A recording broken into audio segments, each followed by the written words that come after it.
apreciadoras de bombas cinematográficas! Olá, apreciadores de bombos cinematográficos! Eu sou Otávio Bomba, esse aqui é o Super Mequetrefe e hoje... 2018 trouxe muitos filminhos bons pra gente, mas também trouxe umas bombas que, nossa! Pro meu caso, serviu pra eu compilar não apenas uma, mas duas listas fétidas pra esse canal. Portanto, esta primeira aqui não vai considerar filmes de terror ruins, pois esses vão ficar pra uma segunda lista. Então, vamos que vamos logo começar com os... 8 filmes que me deram tanto desgosto em 2018 que me fizeram aquela comidinha subir até a garganta aqui e depois voltar, sem contar os de terror. A ordem aqui vai ser crescente em relação à ruindade da parada, ou seja, vai começar do menos ruim e vai progredindo pro mais cocôzento. E gente, o que eu vou falar aqui é claro que não é uma verdade absoluta, é uma lista que segue o meu gosto pessoal. E esses que eu listei foram os que mais me incomodaram ou mais me entediaram. Pois bem, então, dito isso, vamos começar! Em oitavo lugar, que quase não entrou, pô, tá ali, empatadinho com o nono e com o décimo, A Barraca do Beijo, em que acontece o seguinte. Durante a infância, dois amigos guris fazem um pacto de jamais pegarem um parente do outro. Anos mais tarde, o que fazer quando a fedelha se apaixona pelo irmão do amigo? Simples, conversa e fim de filme. Mas claro, não é o caso. A Barraca do Beijo usa esse tema xoxo pra desenvolver um filmeco boboca extremamente água com açúcar e que não parece saber muito bem pra onde quer ir. O filme só não tem metade da duração porque investe em tretinhas fúteis e completamente caguei. Quando tenta passar alguma mensagem, falta pulso pra conseguir dizer algo significante. Quando tenta fazer rir, falta tato cômico. As situações são tão desconectadas do plausível que, ao tentar extrair humor do constrangimento, só consegue extrair constrangimento da tentativa de fazer humor. No meio disso tudo, o elenco coitado peleja pra transmitir um pingo de verdade. O filme só consegue fazer alguns embarcarem na sua viagem por ter uma embalagem moderninha e jovial e principalmente por investir na identificação ao nos fazer lembrar do bonitão ou bonitona da escola por quem a gente era apaixonadinho. E aí, quando a mocinha desengonçada passa a ter alguma chance com ele, a gente experimenta a realização desse sonho. Só que isso não é bem um mérito desse filme, que apenas surfa na fórmula da comédia romântica adolescente que já se mostrou certeira ao longo das décadas. Afinal, pra que renovar a fórmula se o próprio público se renova? Nosso sétimo lugar é um terceiro capítulo de uma trilogia que também conseguiu conquistar uma boa legião de fãs, mas eu não consegui ignorar a queda vertiginosa da saga a cada capítulo. Maze Runner até começou bem, intrigante, envolvente, mas começou a se perder no segundo e aqui no terceiro...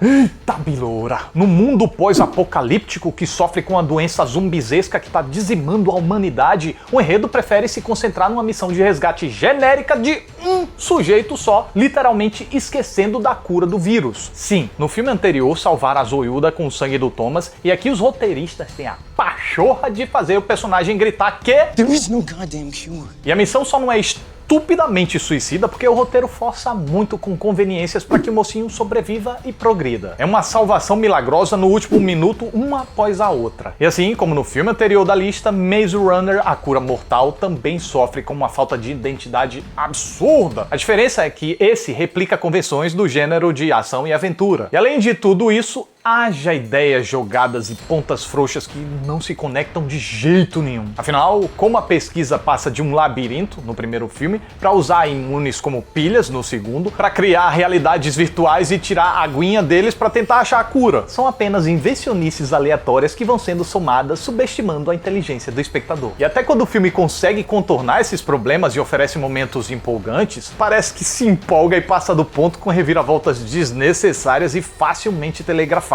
O que cansa. Próxima parada da nossa lista é um filme da Netflix e também um filme apocalíptico. Próxima parada, Apocalipse, que é um projeto tão xoxo, mas tão xoxo que a sensação que dá é que tá andando e não tá saindo do lugar. É um road movie em que pouco acontece, quase nada na verdade. Os desafios são tratados como algo altamente desafiador e até seriam se o roteiro soubesse o que fazer com eles, mas ou são superados com muita facilidade, ou são pouco convincentes, ou não geram grandes consequências, ou são tratados de forma tão episódica e broxante que derramam todo o resquício de empolgação que restava. Eu fico imaginando a reunião criativa de um troço desse. Um sogro e um genro caem na estrada pra tentar salvar a mulherzinha lá de um apocalipse. Boa! E o que mais? É um sogro e um genro que caem na estrada pra tentar salvar... Ah, mas e aí o que acontece? Eu só pensei isso mesmo. Mano, a história simplesmente não decola. Também não há aquela jornada de autodescoberta ou aquele desenvolvimento de relação típicos de um road movie. Tá, tem a da aceitação do genro pelo sogro, mas é tão superficial e lugar comum que...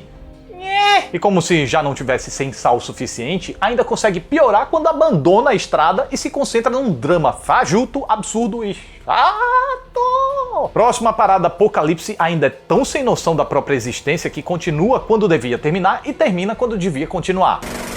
Esse próximo filme também é da Netflix, Extinção. Na trama, um funcionário tanto faz de um local, tanto faz, tem sonhos com uma invasão alienígena até que ele enfrenta uma invasão. E até descobrir que pataquada era aquela, ele precisa salvar a sua família. Extinção é um filme B com complexo de blockbuster. Em vez de se concentrarem em contar uma boa história com um bom conceito, os realizadores cometeram 2 erros crassos. Primeiro, confiaram demais na reviravolta, que só faz sentido quando a gente ignora um cabogilhão de furos. Parece que eles começaram com a ideia da reviravolta e depois eles construíram a trama por cima. Enquanto a narrativa tá se enchendo de perguntas, isso rende um primeiro ato arrastado como aqueles sonhos porres, e quando tenta responder as perguntas, apenas joga uma ponta em cima da outra de qualquer jeito, acha que tá abalando, mas na verdade pouca coisa faz sentido nessa bagaça. A aparência e o som dos invasores me dá ranço só de pensar. É um exemplo de coisa tosca e ridícula que só serve pra narrativa tentar mascarar o maldito plot twist. O segundo erro dos realizadores foi que eles tentaram fazer um filme grandioso de invasão quando claramente eles não tinham orçamento pra isso. E pra completar, as cenas de ação dessa jossa são aquele destrambelhamento visual que vocês sabem que eu, adoro. Nota-se por alguns planos que o diretor queria dar um ar reflexivo e profundo ao longa, mas ele só se esqueceu que precisava ter algo reflexivo e profundo pra contar. Acabou que ele só conseguiu fazer com que os atores parecessem estar com vergonha de estar ali e sem vontade até de se esforçarem pra desenvolver uma dinâmica minimamente envolvente uns com os outros. Porque, te falar, ô cambô de gente chata. E tome mais um filme da Netflix, Titã. Eu sei, parece que eu tô com perseguição, gente, mas eu juro que não é. O segundo semestre da plataforma foi um chuchu beleza, mas o primeiro foi sofrível. Foi um baita enchimento de catálogo sem muito critério. E sim, esse consegue ser ainda pior do que os outros 2. 3, se você contar o Barraca do Beijo. Pense num filme perdido. Começa até bem com a premissa que desperta nossa curiosidade. Para garantir a sobrevivência da raça humana, estudiosos pretendiam colonizar uma lua de Saturno. Mas em vez de adaptar o local para nos receber, a missão tenta alterar algumas cobaias para se adequar ao meio ambiente lá pouco convidativo. Só que a trama espacial muda completamente o rumo para uma espécie de A Mosca, mas sem a metade da coragem e ousadia desse. Então o filme segue numa narrativa tímida, sem graça, com um suspense que não decola, cheio de olhares vazios pro nada, subtramas que pouco ou nada acrescentam, diálogos óbvios, ideias introduzidas e esquecidas logo em seguida, e antes que qualquer um dos elementos se solidifique, eis que logo o filme muda completamente de novo para algo que nem encaixa mais na premissa original de tão incoerente. Com isso, Titã só consegue ser muito broxante, pois jamais cumpre o que promete em todas essas etapas. E se a gente tolera toda aquela longa preparação que vai ficando cada vez mais sem graça, é porque a gente acha que vai ser premiado com alguma coisa que não acontece. E no final das contas, Titã é mais um filme da Netflix que nada e não chega a lugar algum. E por falar em nadar e não chegar a lugar algum, que tal um filme que nem nada?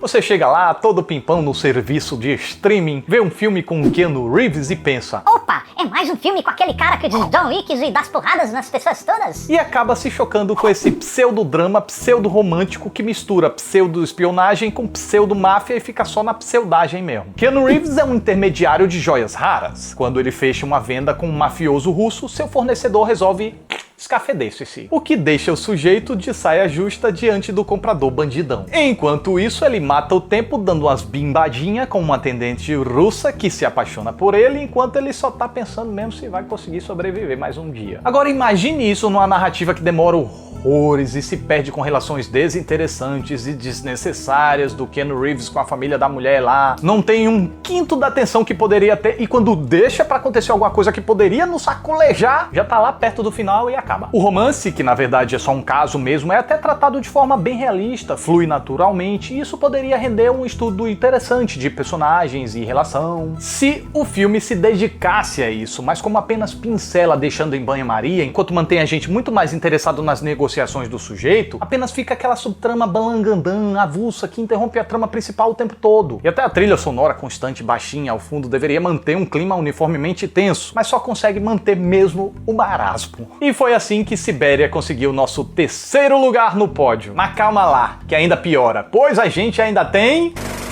50 Tons de Liberdade. Claro que não podia faltar o terceiro capítulo dessa série perolesca que fala de nada sobre coisa nenhuma, com alguns exozinhos. Também conhecido como Nada, parte 3, acompanhemos a linda história de um casal rico, poderoso, lindo, bem-sucedido e sem problema. Enquanto eles passeiam pelo mundo, gastam muitos dinheiros, saem para se divertir com os amigos, trabalham com qualquer coisa que ninguém liga e, claro, fazem muito nheco-nheco de cine privê. Ele ainda tá aprendendo a ser um bom moço, mas o alarme de relacionamento abusivo continua soando. Ela ainda se surpreende com a riqueza dele, mesmo depois de 2 filmes inteiros em que ele faz de tudo para mostrar o quanto é rico. Ah, mas você pensa que esse filme é uma mera repetição do que a gente já viu? Você acertou, mas a gente vai fingir que não, tá? Só pra gente... Não! Dessa vez, nessa trama completamente diferente das anteriores, eles precisam lidar com os esforços de um stalker que colocará a vida da mocinha em risco algumas vezes, e mais algumas, porque algumas coisas o dinheiro não pode comprar. E esse filme mostra que um sistema de segurança eficiente parece ser uma delas. Tudo isso com aquela emoção de um trenzinho de centopeia de parque infantil. Vejam essa perseguição de carro, por exemplo, que vem do nada e só não vai igualmente pro nada porque acaba em tchucurucuruco nervoso dentro do carro. É muita emoção envolvida, não dá pra evitar, nem segurar, porque só durou 15 segundos mesmo. Tem mais 2 dedinhos de prosa e tome de novo furunfunfá. Ah, meu Deus, é muitas aventuras sexuais para 2 pessoas só. E pra completar a diversão, o filme ainda investe numa competição de burrice entre a mocinha e o vilão. E aí, quem será que vai levar o grande prêmio? Assista e decida por si mesmo, se tiver coragem. Pelo menos dessa vez essa série de fanfic finalmente acabou. Assim eu espero.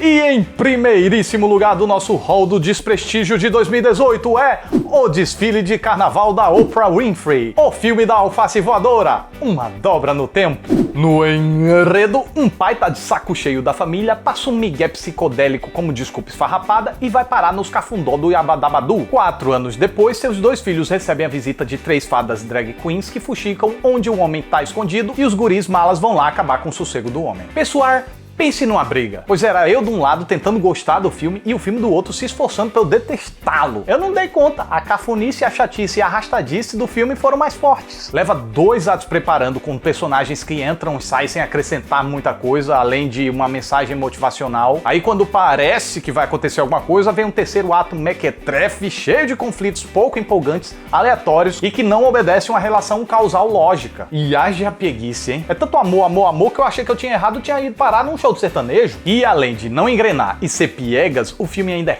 chato. Não tem um personagem que preste. As coisas lá celestiais, nossa, que criaturas insuportáveis. Uma tenta fazer gracinha sem graça o tempo todo. A outra que só sabe plagiar grandes autores é um porre. Mano, que tortura. E a personagem da Oprah Winfrey é uma giganta ridícula que tem a maior pose de bambambam, mas quando o bagulho aperta, ela dá um conselhinho e mete o pé. Eu tô ligado que é um filme pra criança, mas primeiro, com 100 milhões de dólares, dava pra fazer 10 mais divertidos, mais inspirados, mais caprichados e com melhores mensagens pra molecada. E, segundo, não precisa torturar os acompanhantes das crianças também, né? Ai, ai, ai, dona Disney, você bem que podia ter nos e se poupado dessa jossa que não passa de um grande amontoado de situação aleatória sem sentido, misturado com uma grande e cara palestra de discursos motivacionais genéricos disparados alopradamente sem a menor preocupação se encaixa ou não com o que tá acontecendo em tela. Nossa, que filme ruim do cabuchos!